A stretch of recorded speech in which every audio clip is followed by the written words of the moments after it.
সবচেয়ে ধনী দেশ আমেরিকা, কিন্তু আপনি জানলে অবাক হয়ে যাবেন এই আমেরিকার লাখ লাখ মানুষ দুমুঠো খাবারের জন্য রাস্তায় ভিক্ষা করছে। তাদের থাকার মতো বাড়ি নেই, তারা রাস্তায় ঘুমায়, অথচ তারা আমেরিকার নাগরিক। কি বিশ্বাস হচ্ছে না?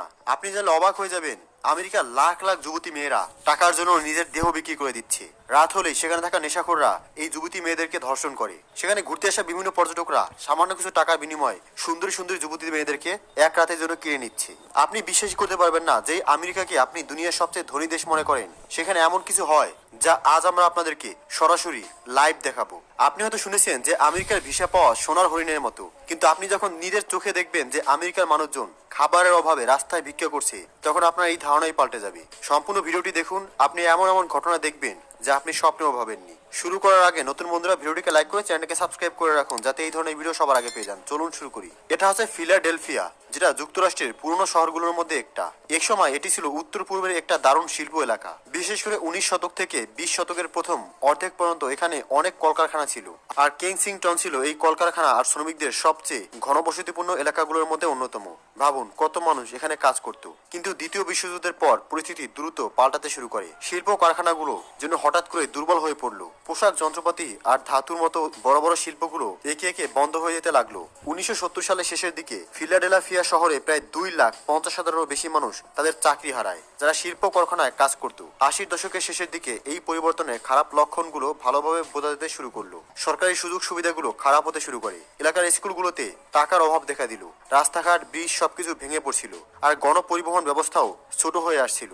মজার ব্যাপার কি জানেন? শহরের অন্য কিছু গুরুত্বপূর্ণ এলাকা যখন নতুন করে সাজানোর জন্য সরকার ও বেসরকারি খাত থেকে টাকা বিনিয়োগ করা হচ্ছিল, তখন কেনসিংটনের মতো চরম গরিব এলাকাগুলোতে যেন ইচ্ছে করেই বাদ দেওয়া হয়েছিল। 1990 সালের মধ্যে কেনসিংটনে দারিদ্র্যসীমার নিচে বেসরকারি পরিবারের সংখ্যা 37% ছাড়িয়ে গিয়েছিল। 3 দশক পরও এই সংখ্যাটা কিন্তু এখনো 30%-এর নিচে নামেনি। তাহলে প্রশ্ন হলো, যখন একটা এলাকার অবস্থা খারাপ হতে থাকে এবং সেগুলোকে ভালো করার জন্য কোনো পরিকল্পনা বা টাকা দেওয়া হয় না, তখন সেই শহরের ব্যবস্থা আর কতদিন টিকে থাকতে পারে? যখন একটা শহরের মূল কাঠামো ধীরে ধীরে আর চুপচাপ ভেঙে যায়, তখন কি সেই শহর টিকে থাকতে পারে? একটা শহর হঠাৎ করে ভেঙে পড়ে না। এর শুরু হয় প্রতিটা আর্থিক সিদ্ধান্তে, প্রতিটা বাজেট কমানোর পদক্ষেপে আর প্রতিটি ঋণের পরিকল্পনায়, যা সমাজের ভেতরের ভেদাভেদকে আরো বাড়িয়ে তোলে। আর যখন বেকারত্ব, স্কুল থেকে ঝরে পড়া বা মাদক শক্তির মতো সামাজিক সমস্যাগুলো কিছু নির্দিষ্ট এলাকায় এত স্পষ্টভাবে দেখা যায়, তখন বুঝতে হবে এটা কোনো দুর্ঘটনা নয়, এটা আসলে আমাদের তৈরি করা সিস্টেমেরই খারাপ ফল। সম্পত্তির মূল্যবৃদ্ধি।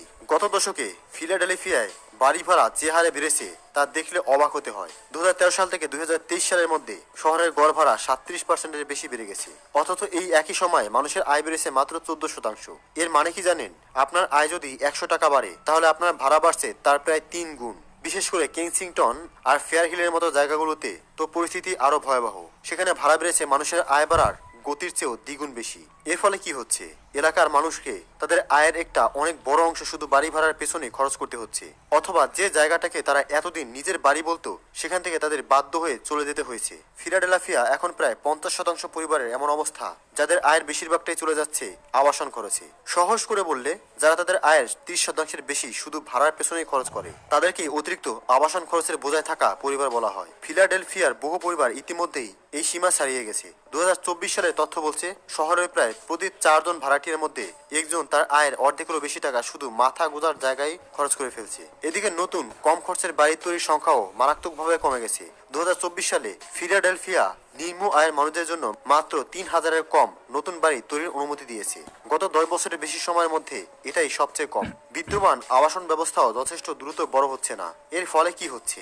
বাড়ি ভাড়ায় সাহায্য পাওয়ার জন্য কয়েক বছরের লম্বা অপেক্ষার তালিকা তৈরি হয়েছে। কিছু সরকারি প্রোগ্রাম তো নতুন আবেদন নেওয়া বন্ধ করে দিয়েছে, কারণ তাদের কাছে আর জায়গা নেই। এখন শহরের কেন্দ্রে 2 বেডরুমের একটি অ্যাপার্টমেন্ট মাসিক ভাড়া প্রায় $1,800, বাংলাদেশি টাকায় যা প্রায় 2,10,000 টাকারও বেশি। ভাবুন, অনেক শ্রমিক বা পার্ট টাইম কর্মীদের জন্য তাদের জন্য দরকারি খরচগুলো না কমিয়ে এই বিপুল ভাড়া মেটানো প্রায় অসম্ভব। এই কঠিন পরিস্থিতির কারণে কিছু মানুষকে তাদের প্রেসক্রিপশনের ওষুধ আর বিদ্যুতের বিলের মধ্যে বেছে নিতে হচ্ছে। মানে হয়তো তারা ওষুধ কিনলে বিদ্যুৎ বিল দিতে পারছে না, বা উল্টোটা। আরো দুঃখের ব্যাপার হলো, কিছু মানুষকে সাময়িকভাবে তাদের গাড়িতে থাকতে বাধ্য হচ্ছে, আর এই অবস্থা থেকে তারা হয়তো আর কখনোই আগের মতো স্বাভাবিক জীবনে ফিরতে পারছে না। এই পরিস্থিতিতে যে প্রশ্নটা করা দরকার তা হলো আবাসন নীতির আসল লক্ষ্য কি। যারা সমস্যা আছে তাদের সাহায্য করা নাকি শুধু একটা পুরনো নিয়মকে ধরে রাখা। আবাসন নীতির কাজ কি, এটা নিশ্চিত করা যে সিস্টেমটা চলুক, নাকি যাদের নতুন করে শুরু করার জন্য একটা বাড়ির দরকার তাদের সেই সুযোগ করে দেওয়া। সবাইকে সুবিধা না দিয়ে কিছু এলাকায় উন্নতি করলে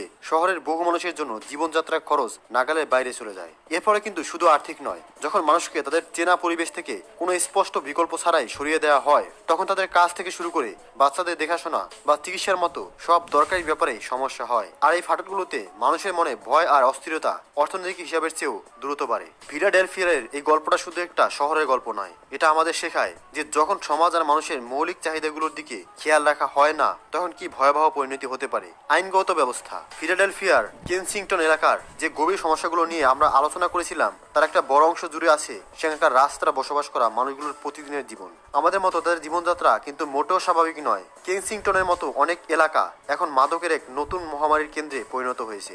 বিশেষ করে নতুন প্রজন্মের ওপিওড, এক ধরনের মাদকের ব্যবহার, কেনাবেচা আর এর ফলে যে ভয়াবহ পরিস্থিতি তৈরি হচ্ছে তা এখন আর ব্যক্তিগত কোনো সমস্যা নয়, এটি ফিলাডেলফিয়ার জন্য এক বড় এবং সবার চোখের সামনে থাকা জনস্বাস্থ্য সংকট। 2023 সালের ফিলাডেলফিয়ার অতিরিক্ত মাত্রায় মাদক সেবনের ওভারডোজের কারণে 1100-এর বেশি মানুষ মারা গেছে। এটা যুক্তরাষ্ট্রের 10টা বড় শহরের মধ্যে সবচেয়ে বেশি। আরও চিন্তার বিষয় হলো জাইলাইজিন আর মেডোমিন নামের কিছু নতুন ধরনের মাদকের ব্যবহার হু হু করে বেড়ে চলছে। এই দুটো জিনিস আসলে পশু চিকিৎসায় ব্যবহার করা হতো, কিন্তু এখন এগুলো ফেন্টানিলের আরেকটা মারাত্মক মাদক যেটার সাথে মিশিয়ে বিক্রি হচ্ছে। 2025 সালের শুরুর দিকে ফিলাডেলফিয়া শহরে যত ফেন্টানিল ধরা পড়েছে তার 87% নমুনার মধ্যে এই জাইলাজিন বা মেডোমিডন এর অন্তত একটা পাওয়া গেছে। সমস্যা হলো সাধারণ ওপিওডের বিপরীতে এই দুটো মাদকের জন্য ন্যালাক্সিন কাজ করে না। ন্যালাক্সিন হলো অতিরিক্ত মাত্রার মাদক সেবনের পর মানুষকে বাঁচানোর জন্য জরুরি ওষুধ, কিন্তু জাইলাজিন বা মেডোমিডনের বেলায় এটা কাজ না করায় বিশেষ যন্ত্রপাতি আর প্রশিক্ষক চিকিৎসক ছাড়া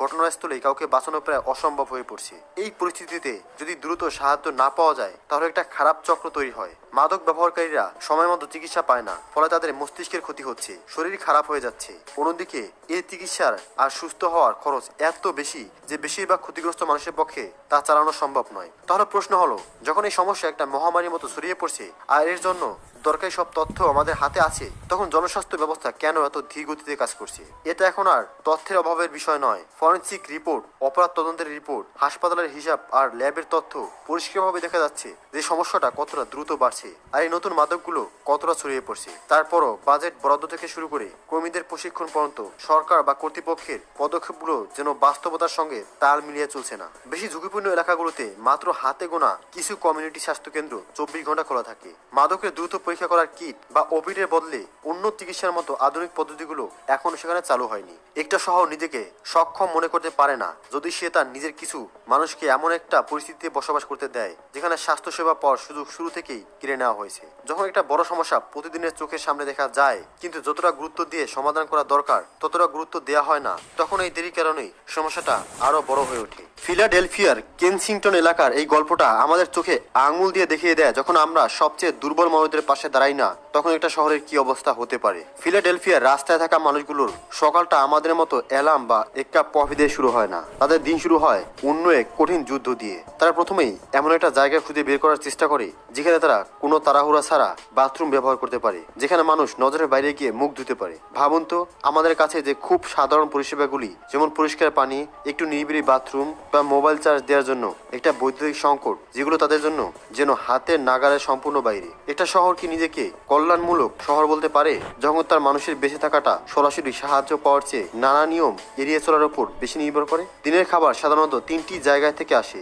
স্থানীয় গির্জা, কমিউনিটি কিচেন যেখানে বিনামূল্য খাবার দেওয়া হয়, বা আধা মোবাইল সাহায্যকারী ট্রাক। কিন্তু দুঃখের বিষয় হলো সবাই পর্যাপ্ত খাবার পায় না, আর সব খাবার পুষ্টিকর হয় না। তাদের খাবার সংরক্ষণের কোনো সুযোগ নেই, যা পায় হয় তখনই খেয়ে নিতে হবে, না হয় ফেলে দিতে হবে। যাদের ডায়াবেটিস, উচ্চ রক্তচাপ বা খাবারের অ্যালার্জির মতো দীর্ঘদিনের অসুস্থতা আছে তাদের জন্য এই অবস্থায় সঠিক খাবার খাওয়া প্রায় অসম্ভব হয়ে পড়ে। সন্ধ্যা নামার সাথে সাথে শুরু হয় ঘুমানোর জায়গার অনুসন্ধান। জরুরি আশ্রয় কেন্দ্রগুলোতে সাধারণত তাড়াতাড়ি পৌঁছানো এবং আগে থেকে নাম লেখানো লাগে। যারা নাম লেখাতে পারে না তাদের অন্য কোথাও খুঁজতে হয়, যেমন বাড়ির বারান্দা, পার্ক, পরিত্যক্ত বাস বা সুপার মার্কেটের পিছনে করিডোর। মানুষের সামনে বা খোলা জায়গায় ঘুমানোর কারণে পুলিশ সতর্ক বার্তা জায়গা থেকে তুলে দেওয়া বা জরিমানা মুখে পড়তে হয়। কিন্তু অপেক্ষার তালিকা আর সীমিত আশ্রয় কেন্দ্রের বাইরে তাদের জন্য আর কোনো বিকল্প নেই। ঘুমানোর সময় নিরাপত্তার অভাবও অনেক মানুষকে আশ্রয় কেন্দ্রে না যাওয়ার অন্যতম কারণ।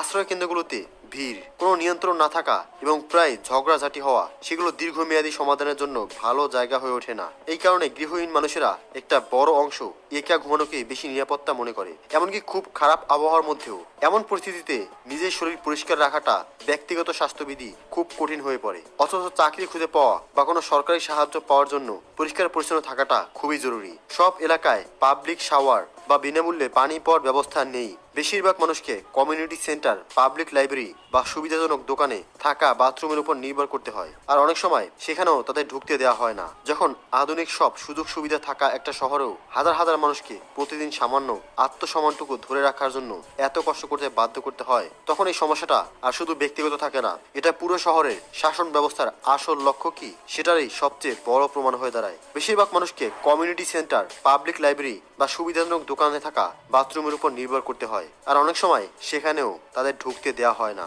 যখন আধুনিক সব সুযোগ সুবিধা থাকা এটা শহরও হাজার হাজার মানুষকে প্রতিদিন সামান্য আত্মসম্মানটুকু ধরে রাখার জন্য এত কষ্ট করতে বাধ্য করে, তখন এই সমস্যাটা আর শুধু ব্যক্তিগত থাকে না, এটা পুরো শহরের শাসন ব্যবস্থার আসল লক্ষ্য কি সেটারই সবচেয়ে বড় প্রমাণ হয়ে দাঁড়ায়। সংস্কৃতি নবজাগরণ। ফিলাডেলফিয়ার কেনসিংটন এলাকার পরিস্থিতি আসলে খুব জটিল। এই এলাকাটিকে এখন আর আগের মতো শহরের উন্নয়নের অংশ হিসেবে দেখা হয় না। এটি যেন নিজস্ব নিয়মে চলছে, যেখানে শহরের নিয়মকানুনগুলো শুধুই সমস্যা ঠেকানোর জন্য ব্যবহার করা হচ্ছে, মানুষকে ভালো করার জন্য নয়। আর সব নতুন পরিকল্পনা এই এলাকার মানুষকে আবার স্বাভাবিক জীবনে ফিরিয়ে আনার বিষয়টাকে যেন ইচ্ছাকৃতভাবে এড়িয়ে যাওয়া হচ্ছে। এই সবকিছুর সবচেয়ে বড় প্রমাণ হলো এখানকার মানুষের দ্রুত বদলে যাওয়া। গত 10 বছর কেনসিংটনে 45%-এরও বেশি গরিব মানুষ এলাকা ছেড়ে চলে গেছে। এর প্রধান কারণ হলো ভাড়া বেড়ে যাওয়া, জীবনযাত্রার অবস্থা খারাপ হওয়া, অথবা উন্নয়নের এমন সব কাজ যা এলাকার মানুষের কথা ভাবে না। শহরের তথ্য থেকে দেখা যায় 2017 সাল থেকে কেনসিংটনের 3 কিলোমিটার এলাকার মধ্যে বেশিরভাগ নতুন বাড়ি তৈরি হয়েছে